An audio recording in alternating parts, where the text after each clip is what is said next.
आपलं काम केलेलं आहे. सर्वांनी आपल्या मुखाचे कान करा, मनाचे कान करा, मुखातून येणारे एक शब्द जीवनामध्ये धारण करून आपल्या मनुष्य जन्माचे सार्थक करा, कल्याण करा. कारण की म्हटलेलं आहे, सद्गुरु के मुख से आने वाला हर एक शब्द वरदान होता है, जो भी सुनकर चल पड़े वही असल में संत होता है. तर सर्वांनी दास करून काही चुकी झाली असेल उदाहरण करणारे माफ करा. आणि जे बी कोणी सद्गुरूच्या आशीर्वादापासून वंचित राहिले असतील त्यांनी स्वतःच्या भल्यासाठी आणि जगाच्या कल्याणासाठी मंगलमय वातावरणामध्ये मंगलाच्या नावाने सांगा. हे समर्थ परमात्मा, हे निर्गुण निरंकार, तू करता है जगत का, तू सबका कण कण में है बस रहा तेरा रूप अपार. तीन काल है सत्य तू, मिथ्या है संसार. घट घट वासी है प्रभु, अविनाशी करता. दया से तेरी हो सभी भव सागर से पार. निराकार साकार तू, जग के पालनहार. है बेअंत महिमा तेरी, दाता परमपार. परम पिता परमात्मा, सब तेरी संतान. भला करो सबका प्रभु, सबका हो कल्याण. भला करो सबका प्रभु, सबका हो कल्याण. उभा जन्म वाया गेला, सुखी नाही आत्मा केला. उभा जन्म वाया गेला, सुखी नाही आत्मा केला. शरीराच्या भोग विलासे सारा जन्म वाया गेला. उभा जन्म वाया गेला, सुखी नाही आत्मा केला. बोल सद्गुरु माता सुदीक्षा सविंदर हरदेव जी महाराज की. निरंकारी राजमाता गुरुवचन अवतार की जय. प्रेमाने बोला. सुंदर अशा विचारांचा तुम्ही मी सहारा घेतला. भाऊ महाराज असू द्या, सुंदर नवीन गीतं आत्तापर्यंत अभंगांच्या माध्यमातून तुम्ही मी त्यांना पाहत होतो.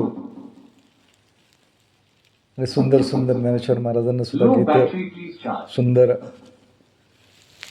गीताच्या माध्यमातून आशीर्वाद घेतला.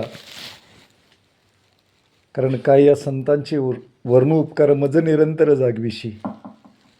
साधू संत वास्तविक पाहता तुमच्या आमच्या जीवनामध्ये प्रत्येक वेळी ज्या ज्या काही उणिवा असतात त्या सत्संगाच्या माध्यमातून आज प्रत्येकाच्या जीवनामध्ये सद्गुरूच्या चरणावरती आल्यानंतर प्रत्येकालाच वाटत असतं की माझं जीवन सुखकर व्हावं.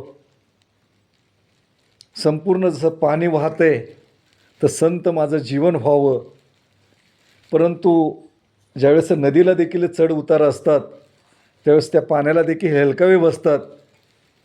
परंतु तुमच्या आमच्या जीवनामध्ये दैवलेखा कधी न चुके ब्रह्मदिका.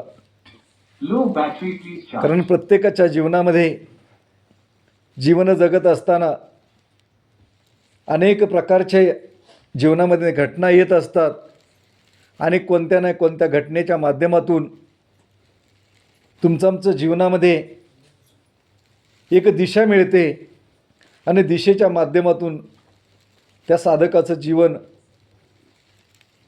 प्रफुल्लित होत असतं.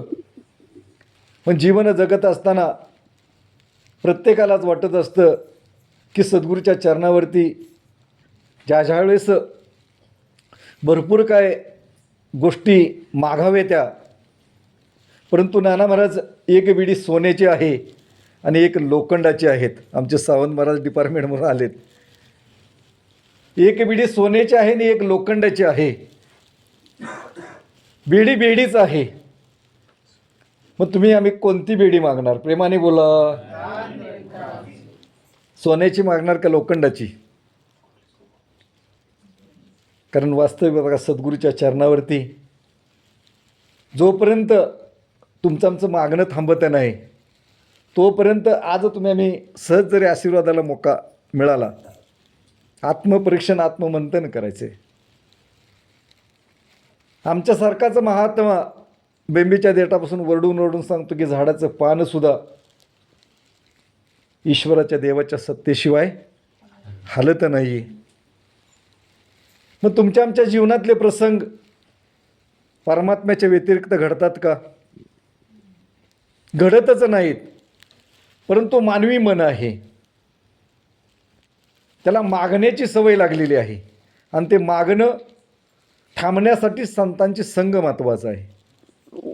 ज्यावेळेस तुमच्या आमच्या जीवनामध्ये स्वामी विवेकानंदांचं जीवन सुखदुःखाच्या खायेमध्ये ते अडकले. ज्यावेळेस वडिलांचा ब्रह्मलीन झाले आणि कर्ता पुरुष घरातला गेल्यानंतर त्यांच्या जीवनामध्ये हालाकीचं जीवन चाललेलं होतं.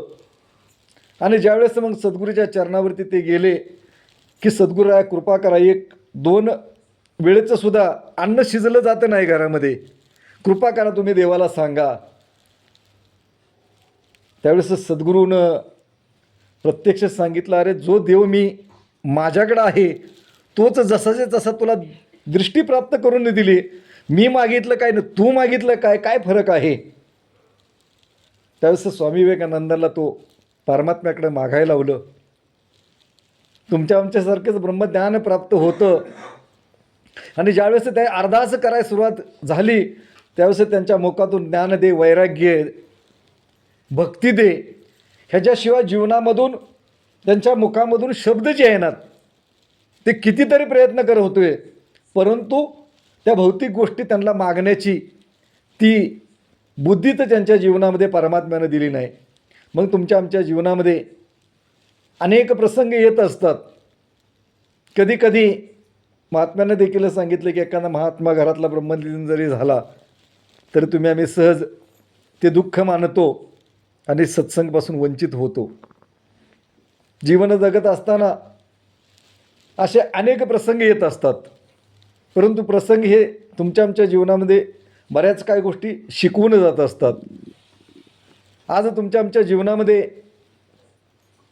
प्रत्येकाला वाटत असतं की असं होऊ नये, असं घडू नये, ही मनाची अवस्था आहे. कारण मानवी मन आहे, निश्चितच मनामध्ये चढ उतार राहणार, कारण त्याच्यावरती ते संस्कार झालेले आहेत. त्या संस्काराप्रमाणे मानवी मन चालत असतं. परंतु दासच्या जीवनातला एक प्रसंग दास सांगेल की ज्यावेळेस जीवन जगत असताना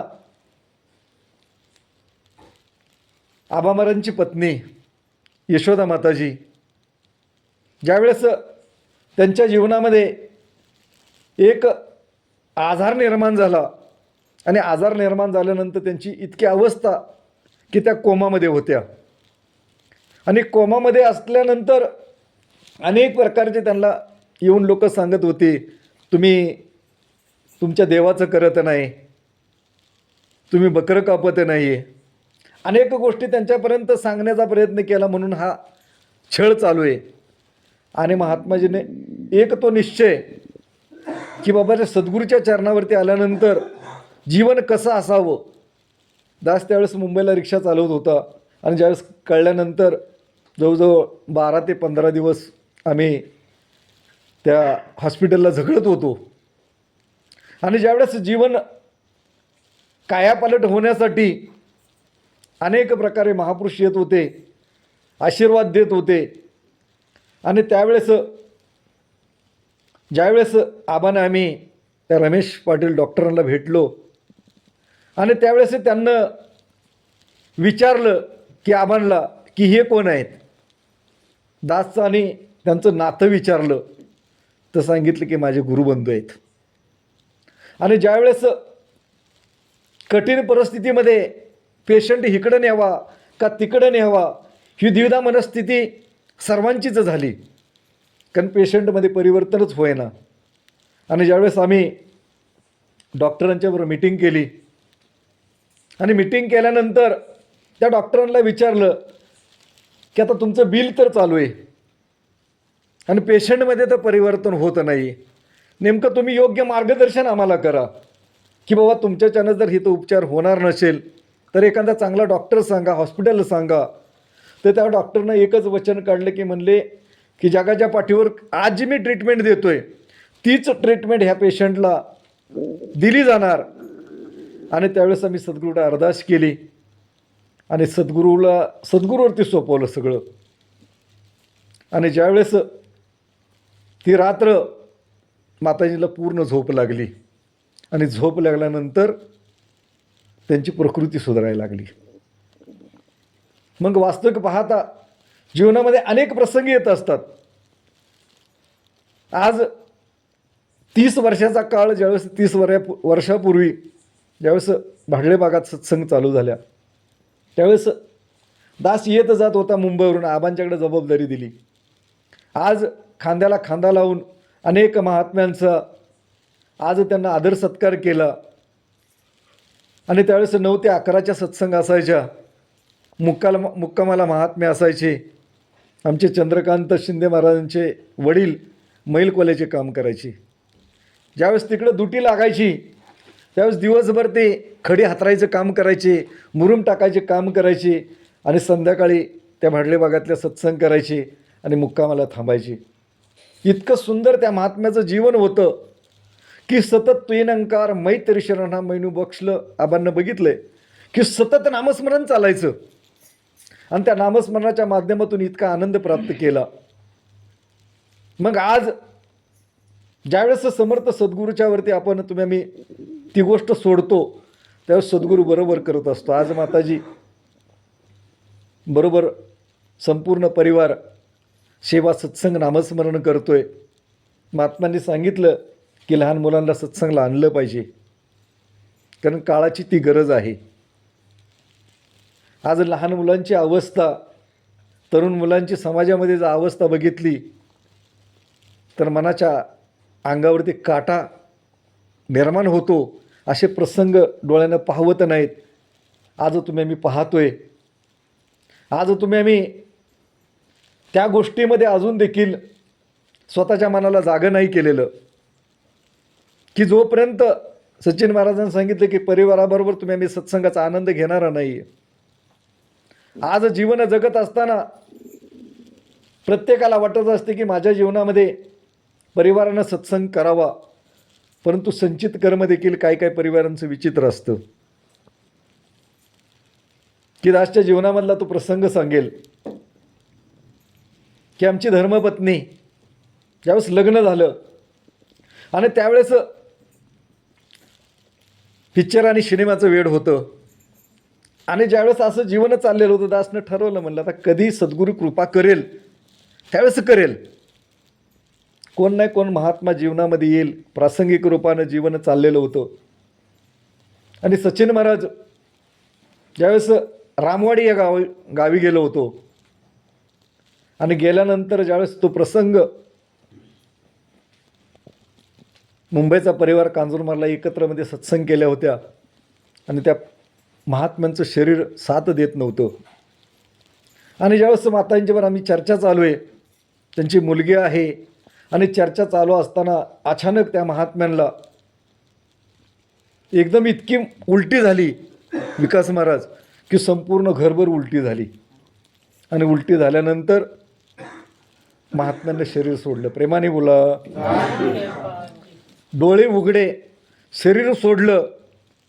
त्या पोपळे माताजींना आम्ही त्या महात्म्यांना खुर्चीवरून उचलून बेडवरती त्या बसवलं आणि झोपवल्यानंतर मातांचा एकच आदेश आला की महादेव महाराज शिमेरन, आणि शिमेरन चालू केलं. आणि दासची धर्मपत्नी कोपऱ्यात लटलट पाहते तो प्रसंग. आणि शिमरन चालू केल्यानंतर त्या शिमरनाच्या माध्यमातून तो महात्मा साजिवंत झाला. महात्मा साजिवंत झाल्यानंतर तो प्रसंग माताजी शिमरन करत होत्या, त्या माताजी पुतळा झाल्या, स्टॅच्यू झाल्या, त्या निराकारामध्ये एकरस झाल्या. दासच्या जीवनामधला तो प्रसंग पहिलाच होता. दासला सद्गुरूनं बुद्धी दिली की त्यांच्या मुलगीला सांगितलं की नीताबाईंजी चरणामृत, दासला दिलेला पाण्याचा ग्लास होता, सिमरन केलं आणि आया असं चरणामृत तयार झालं. आणि ज्यावेळेस माताजींच्या अंगावरती टाकलं त्यावेळेस त्या माताजी साजिवंत झाल्या. आणि इतका प्रसंग जीवनामध्ये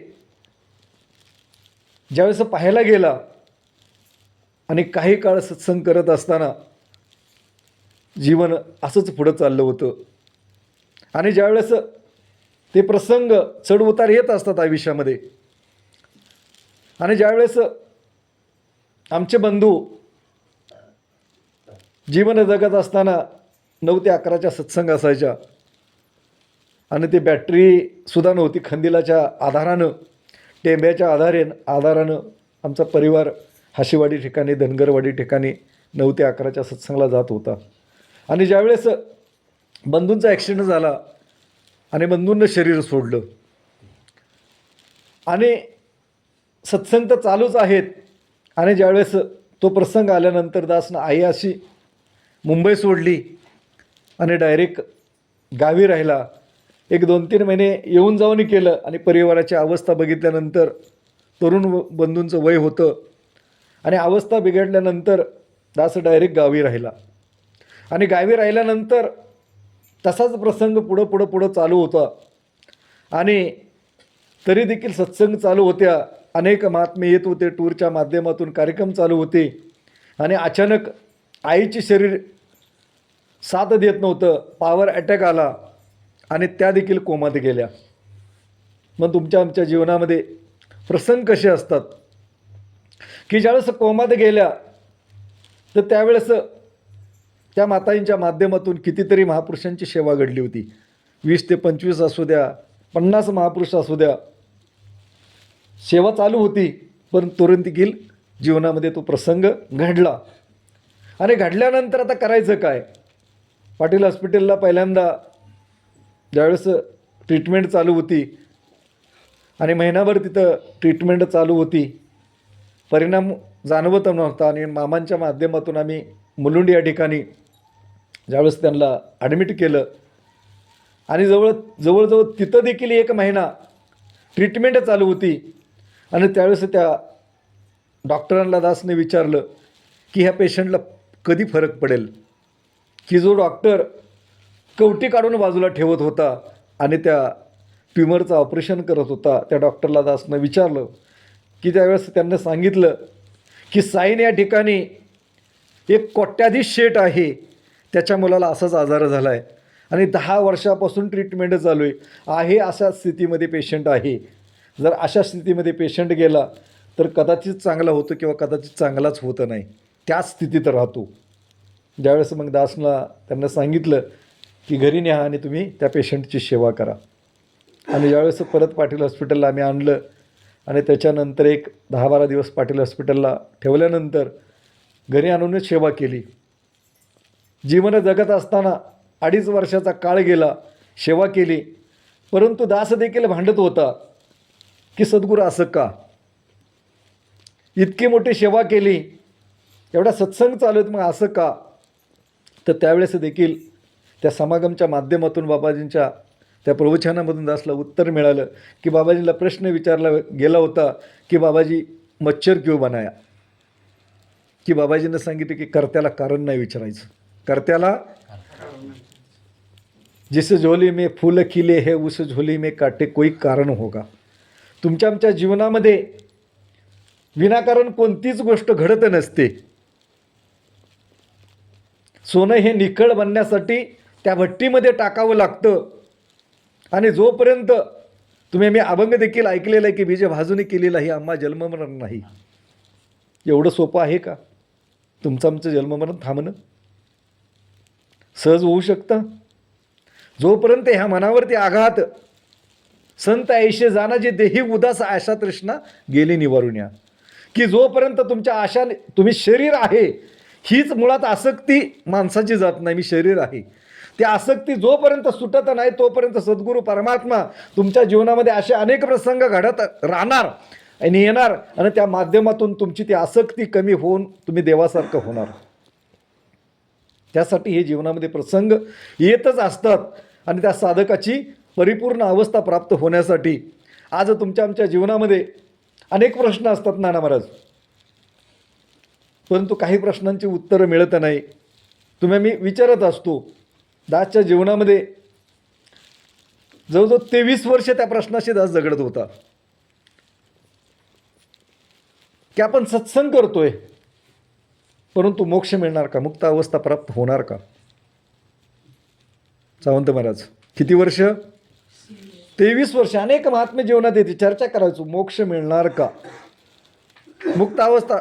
जे साधू संतांना ब्रह्मज्ञान घेतलंय मलाही ते प्राप्त आहे, मग आम्हाला मोक्ष मिळणार का.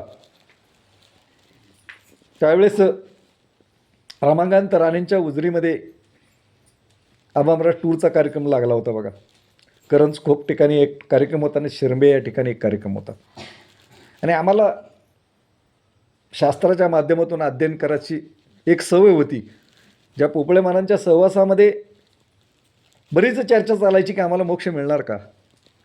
ज्यावेळेस भगवद्गीता एक दिवस टूरचा कार्यक्रम आहे, दोघांच्याही हातामध्ये भगवद्गीता आहे आणि ज्यावेळेस दोघंही एकामेकाला दाखवतोय 12व्या अध्यायात 24वा श्लोक, सृष्टी तत्वता सगुण परमात्मा तत्वता निर्गुण, असं ज्याही परमपुरुषानं ज्या मनुष्यानं जाणलंय तो कसा जरी वागला तरी परमात्मा शेवटी आपलासा करून घेतो. प्रेमाने बोला.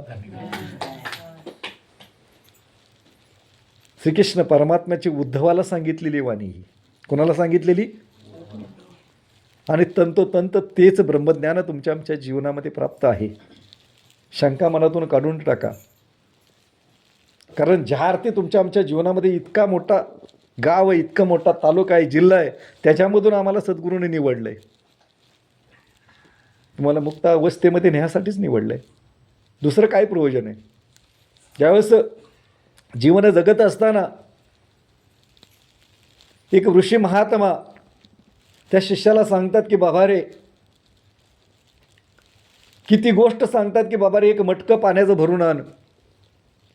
आणि त्या शिष्याने विचारलं की मला मोक्ष मिळणार का.